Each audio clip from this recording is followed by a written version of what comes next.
اعوذ باللہ من الشیطان الرجیم بسم اللہ الرحمن الرحیم معزز ناظرین سامعین السلام علیکم۔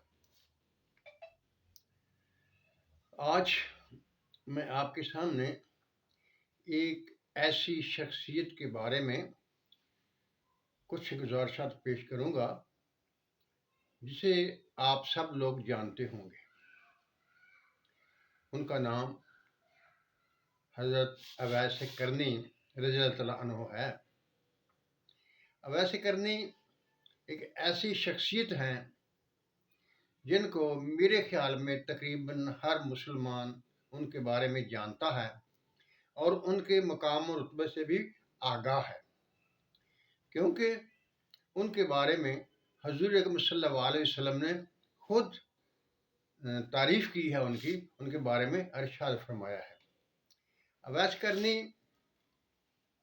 یمن کے رہنے والے تھے، مراد ان کے قبیلے کا نام ہے، اور اس کی ایک شاخ کرن تھی جس سے یہ تعلق رکھتے تھے، اسی لیے یہ کرنی کہلواتے تھے۔ جو خاص بات ان کے بارے میں کہی جاتی ہے وہ یہ ہے کہ حضرت اویس کرنی رضی اللہ تعالیٰ عنہ نے حضور اکرم صلی اللہ علیہ وسلم کی زیارت نہیں کی ہے، اور اس لیے وہ صحابی کے رتبے پر فائز نہیں ہیں بلکہ تابعی ہیں۔ اس کی وجہ جو بیان ہوئی ہے وہ یہ ہے کہ حضرت اویس کرنی رضی اللہ عنہ کی والدہ ضعیف تھیں، جن کی خدمت کرنے کے لیے کوئی اور نہیں تھا، نہ ان کے رشتہ داروں میں کوئی تھا جو ان کی خدمت کر سکتا، ان کو سنبھالتا، اس لیے یہ ان کی مجبوری تھی، جو ان کو چھوڑ کر کہیں آ جا نہیں سکتے تھے۔ لیکن یہ مسلمان تھے، سن کر ایمان لائے تھے اور اس پر قائم تھے، اور حضور اکرم صلی اللہ علیہ وسلم سے شدید محبت کرتے تھے۔ اس کا ثبوت بھی روایت میں ملتا ہے کہ وہ حضور اکرم صلی اللہ علیہ وسلم سے بہت شدید محبت کرتے تھے، لیکن ماں کی خدمت کی وجہ سے، اس مجبوری کی وجہ سے وہ مدینہ شریف آ کر حضور اکرم صلی اللہ علیہ وسلم سے نہیں مل سکے تھے۔ کچھ روایات میں موجود ہے کہ وہ آئے تو تھے ایک دو دفعہ مدینہ منورہ میں، لیکن حضور اکرم صلی اللہ علیہ وسلم سے ملاقات نہیں ہو سکی تھی۔ حضرت اویس کرنی ایک خدا رسیدہ شخص تھے جن کو اپنے کام سے کام تھا، اور وہ دنیا داری کے لمبے جھمیلوں میں نہیں پڑتے تھے۔ حضور اکرم صلی اللہ علیہ وسلم نے حضرت عمر رضی اللہ تعالیٰ عنہ سے فرمایا تھا کہ اویس کرنی ان لوگوں میں شامل ہے، اگر وہ اللہ تعالیٰ سے کسی سوال پر قسم کھا لیں تو اللہ تعالیٰ ان کا سوال پورا کر دیتا ہے، ان کو مایوس نہیں فرماتا ہے۔ اور ساتھ میں یہ بھی فرمایا تھا کہ اگر تمہیں اویس کرنی مل جائے، تمہاری اس سے ملاقات ہو جائے، تو ان سے اپنے لیے بخشش کی دعا کرانا۔ کوئی روایات ایسی ہیں جن میں کہا جاتا ہے کہ حضور اکرم صلی اللہ علیہ وسلم نے حضرت علی اور حضرت عمر رضی اللہ عنہ کو اپنا جبہ مبارک دیا تھا اور کہا تھا کہ یہ اویس کرنی کو پہنچا دینا، لیکن کچھ روایت میں ایسا ذکر نہیں ہے۔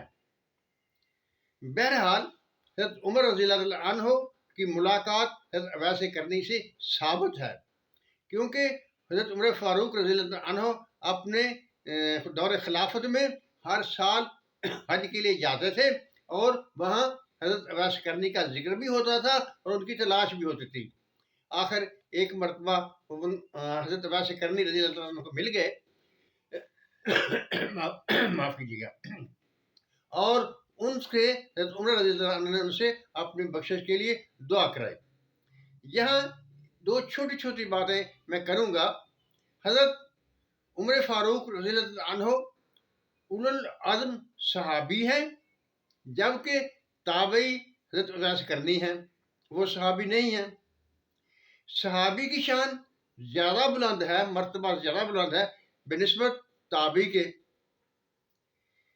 خود حضور اکرم صلی اللہ علیہ وسلم نے فرمایا کہ تمہیں اگر اویس کرنی مل جائے تو اس سے اپنی بخشش کی دعا کرانا۔ اس کا کیا مطلب ہے؟ ایک صحابی تابعی سے اپنی بخشش کی دعا کراتا ہے اور اپنے نبی کے فرمان کے مطابق۔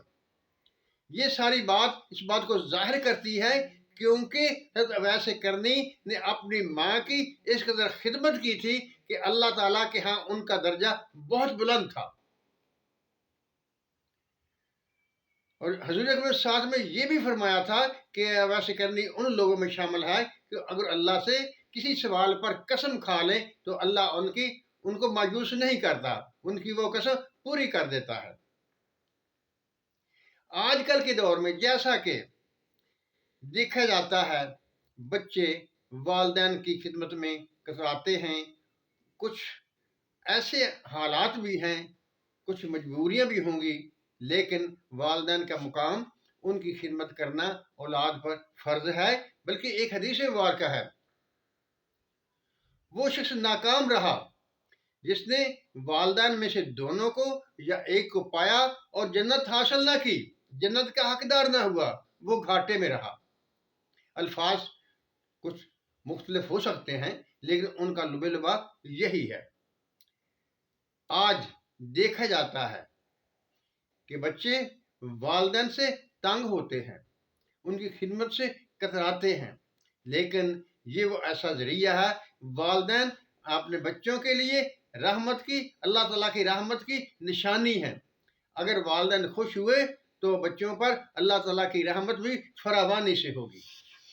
اللہ تعالیٰ ان کی کمیوں کو معاف فرماتے ہوئے انہیں زندگی میں بھی، دنیا میں بھی کامیابی عطا فرمائے گا اور آخرت میں کامیابی عطا فرمائے گا۔ تھمبنیل پر جو میں نے لکھا کہ حضرت اویس کرنی کو جنت کے دروازے پر کیوں روکا جائے گا، اس کے بارے میں بھی روایات میں موجود ہے کہ جب حضرت اویس کرنی رضی اللہ تعالیٰ عنہ کو جنت کا حکم ہوا آپ جنت میں چلے جائیں، تو جب وہ جنت کے دروازے کے قریب پہنچیں گے تو اللہ تعالیٰ ارشاد فرمائے گا فرشتوں کو کہ اویس کرنی کو روک لو۔ جب اویس کرنی کو روکا جائے گا تو وہ پیچھے مڑ کر جب دیکھیں گے تو لوگوں کا ہجوم ہوگا۔ اللہ تعالیٰ فرمائے گا اویس یہ لوگ دیکھ رہے ہو، تم جدھر بھی انگلی کرو گے میں ان سب لوگوں کو معاف کر دوں گا۔ کس کے نتیجے میں؟ حضرت اویس کرنی کے اپنی ماں کی خدمت کے نتیجے میں جو انہیں یہ مقام حاصل ہوا کہ ان کی نسبت سے اتنے لوگوں کی اللہ تعالیٰ بخشش فرما دے گا۔ میں نے ایک دفعہ پڑھا تھا کہ حضور صلی اللہ علیہ وسلم نے ارشاد فرمایا کہ اویس کرنی اتنی میری امت کے لوگوں کی شفاعت کرائے گا جتنے کے بنو ثقیف کی بھیڑوں کے بال ہیں۔ بنو ثقیف کا وہ قبیلہ تھا جس کا عرب میں سب سے زیادہ ریوڑ تھے۔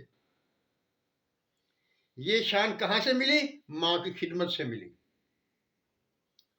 معزز ناظرین سامعین، میری آپ سے گزارش ہے کہ جہاں تک آپ سے ہو سکے، جہاں تک بات چلے، آپ اس بات کا اظہار کیا کریں، بچوں کو سمجھایا کریں کہ وہ اپنے والدین کی خدمت کریں، اسی میں دنیا آخرت کی کامیابی ہے۔